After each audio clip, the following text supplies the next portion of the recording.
Welcome. This should be the last F583 82 OCR economics revision video even. As I said, for the Labour side of the course. Now, as I said, this should be the last video. I might choose to do, as you can tell from the title, obviously what you clicked on, this is to do with immigration. Now, I might just mention, I'm not really decided yet, which isn't the best kind of thing, is it really? I might mention the the ageing population. I'm just getting older, that's where my mind was anyway. As I said, I might mention that and some pros and cons of having an ageing population. But as I said, I think that's fairly self-explanatory. When I just go ahead and give a quick overview now. I mean, obviously, one of the main negatives is the pension crisis, where there's not enough. There's a high proportion of the population which is older. And it's been supported by a smaller percentage of the population. So obviously that puts some strain on where the government's going to find the money for this, etc. But then there's benefits such as, older workers, you can increase the retirement age, which will make them more experienced, more likely to stick to one job, and you could go on from that. But really, one of the main questions they're probably going to get asked on the latter side of F583 in terms of the Labour part is mainly going to be immigration, and that's what we're going to be going over today. Now, obviously I'm going to split the board up into pros and cons of migration. And obviously whether the workers are skilled or not is also going to come into it as well. Now, I generally, when I hear about migration on the news, you'll hear it as being always really bad, or it's never a good thing. Where there's actually loads of benefits of having migrant workers coming into the UK or any other country for that matter, that people with a stereotypical approach just tend to overlook. So I'm going to try and not be that, but they do have some good points. Okay, now one of the, I'll start with a good point. We call it an increased labour supply or increased supply of labour.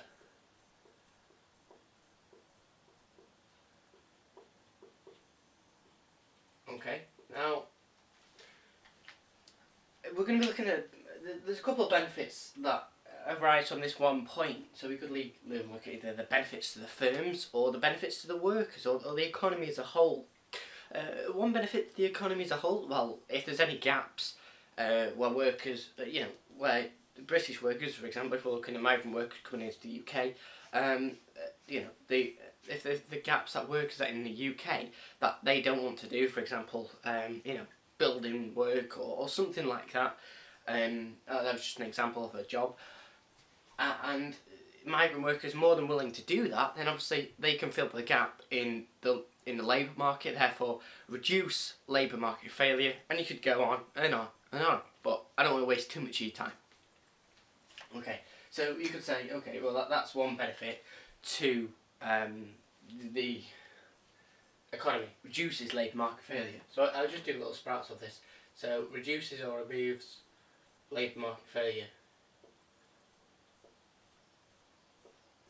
I'll just put LM for labour market failure. Oh, LMF actually. Be even crazier. Okay, so I did mention there might be some other points. Okay, so if there's an increased labour supply, we have to remember our supply and demand diagram, which goes something like this.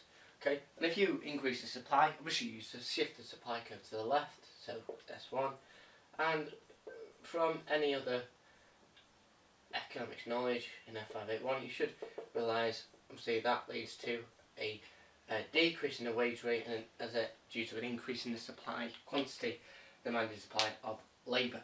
Okay, so for the benefit of the firms, it reduces the wage rate if there are already workers in this area, decreasing the wage rate. But if there are no workers, no one's wanting to supply the labour in that given industry, then we could say, okay, well, that's a benefit to the economy because as I said, it reduces labour market failure. And it wouldn't change the wage rate because there wouldn't have been any supply before. But if we were assuming there was supply before and now, then we're just adding to that supply. Therefore, we're decreasing the wage rate, which you could say, okay, is a negative. You could say that, you know, that's not good for the current workers in the labour market, because they're seeing a reduced wage. But for the firms and any businesses that employ labour is a cost, so if it reduced, they increase their profits, so that's a good thing. Okay, so a couple of things you could talk about from an increase in the supply of labour. Now, if you were doing this as an essay, I would include all of them points in one paragraph. I wouldn't split it up into a couple, because you've got one main point that affects the economy and affects the firms. Okay, so personally I would mention both.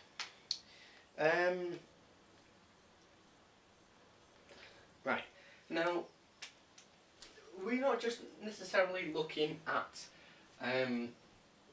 in terms of costs to the economy. We're not just looking in terms of the labour force, so more people. Now, another way we're looking at it is in terms of, well, what happens if we assume these people to be living in the UK or any other country for that matter that suffers an increase in migrant work, gains an increase in migrant workers? Well, there's more people in the economy, and if there's more people in the economy, surely the amount of spending in the economy must increase, because even if there are new people who spend a penny, then, you know, the consumption of the whole economy, assuming the other people spend the same as they did before, increase. So we're saying consumption increases, therefore aggregate demand increases, as consumption is a component of aggregate demand, so therefore we experience short-run economic growth. Okay, so that's what you could talk about. Now, they're not necessarily going to live in the UK, but you know, if there's an influx of migrant workers, then we're assuming they are going to be living in the UK, even if they return after a given period of time. They're still going to be contributing to the UK economy in some way. Now, I do personally want to get unfinished these advantages before I start the disadvantages. However, there is a good thing you could link. If you're doing this in terms of, you know, one paragraph and advantage, disadvantage, advantage, disadvantage, however you want to structure it, you could say, okay, well, there's more people in the economy, therefore that's great, because more people are spending more, and therefore we say that leads to an increase in aggregate demand, therefore that leads to an increase in short-run economic growth, or leads to short-run economic growth. However, if there's more people in the economy, therefore more people are going to be buying stuff. Yeah, that's great. I mean, surely we just said that increases aggregate demand, which introduces short-run economic growth, so what's bad about that? Well, there's nothing bad about that. Now, obviously you could say about inflationary pressure depending on the size of the state of the current economy that the migrant workers are entering in. But that'd be more a judgmental point, and that necessarily wouldn't be a negative, because it's not going to happen. But another way we could look at you know, a potential drawback of having more people in the economy is, it actually goes off the stereotypical approach really. So well, if there's more people in the UK, then there's more demand for houses, and there's more demand for scarce resources like, you know, land, well, kind of same thing, land, oil, like that kind of thing. Now, I'm not necessarily saying, you know, moving from one place to the other takes on more oil. It just increases Britain's demand for oil, scarce resources, land, you know, that kind of thing. So, I mean, really what you might concentrate here on is house prices, because that's the key thing. When someone comes over to live, they generally require some kind of house. You never know, whatever. So what I'm trying to say is it puts pressure on scarce resources. Now, obviously a byproduct of that, what we're talking about is really sort of houses, and same kind of thing where we, instead of increasing the supply, we increase the demand for something, so therefore increases house prices, etc. Okay, which is obviously not a good thing. Okay, so you could link them two together if you were in an essay.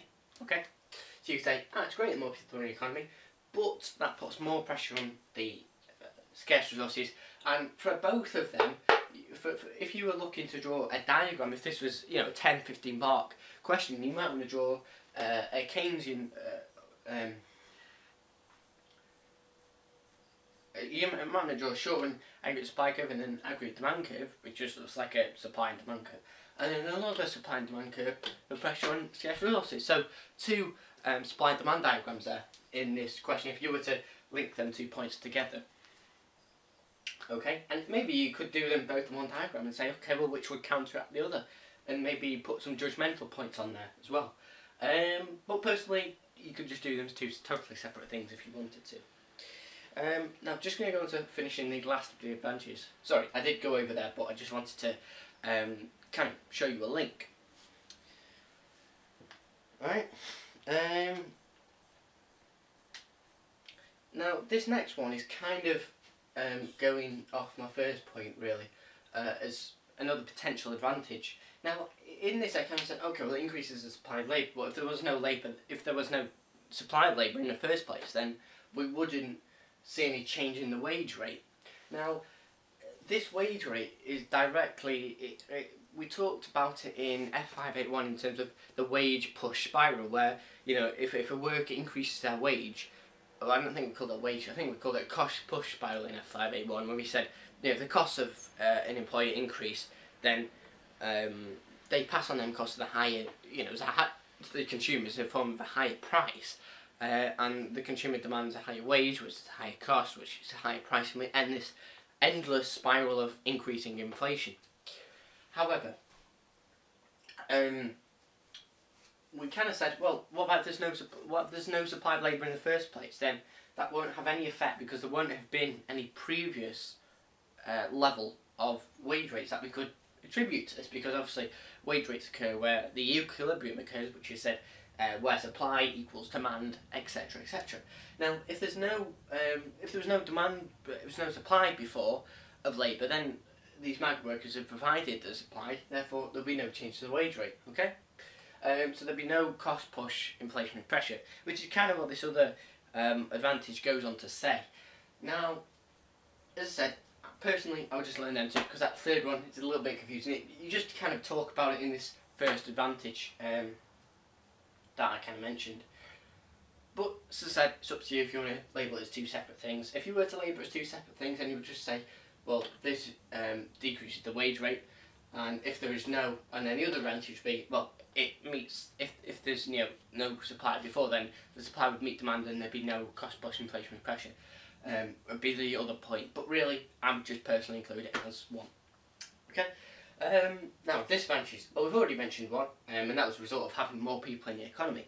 The next one is, well, you know, we're not necessarily certain what kind of skills that these workers have. And I'm just going to write low productivity in question marks, because obviously, you know, as a disadvantage, we you know, it won't be a disadvantage to have high productivity workers entering the UK, but you think, okay, well, generally these workers have moved because maybe, you know, for a number of reasons. Maybe, you know, wars going on in their country, or but if you were to talk about it in terms of the workers having low productivity, you may say, well, there's no jobs out there in their current country that, you know, they can apply for, because their productivity or because of their qualifications is simply not high enough. So therefore, that we consider them to have lower productivity than usual. So if they've got lower productivity and they're coming over here,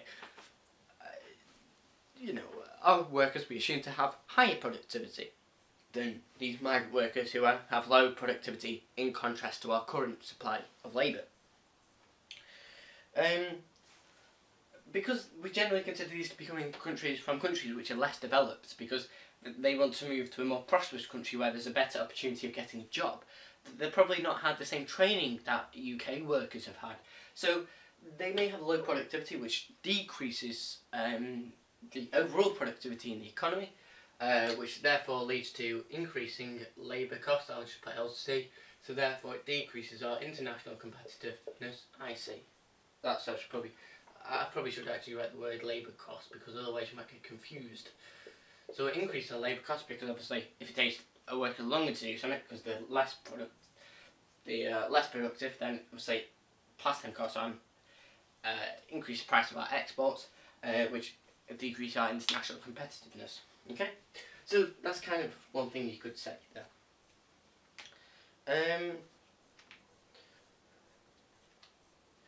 Now, we're not necessarily, what we've been assuming so far is that these workers come over to the UK and get a job.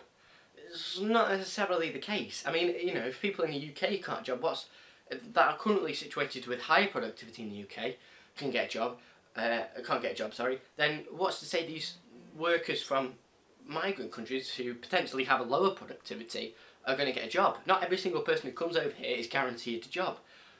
Just as everyone who's born here is not guaranteed a job. So that's what we've been assuming so far. Now, if we assume the opposite and say, okay, well, maybe these workers don't get a job, you know, obviously, we're not going to go into too much depth of whether they're going to be short-term or long-term, but the key factor here is, you know, at least some of them will remain unemployed. So you just put disadvantages of increasing unemployment.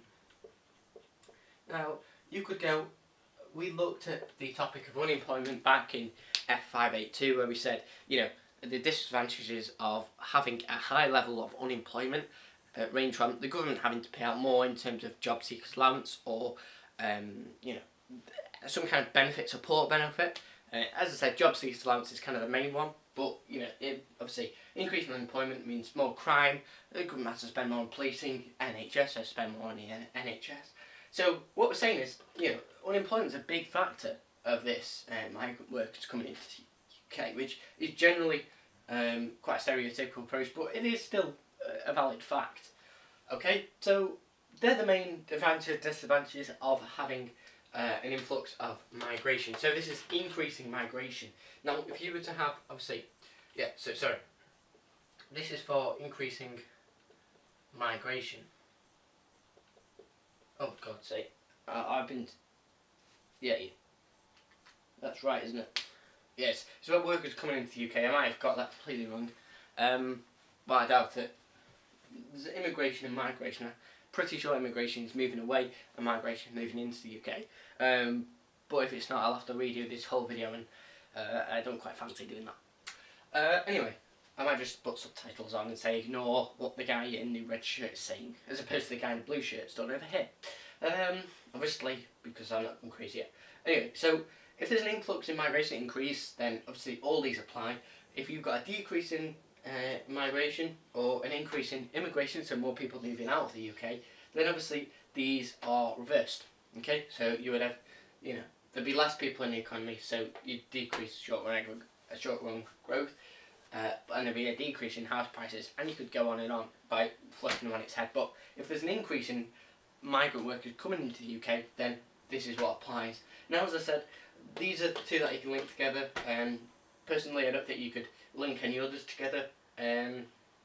Maybe you could link low productivity and unemployment together, but really, to make you look that little bit more intelligent in the exam, which always helps, I find, is you can link more people in the economy to putting more pressure on house prices and scarce resources.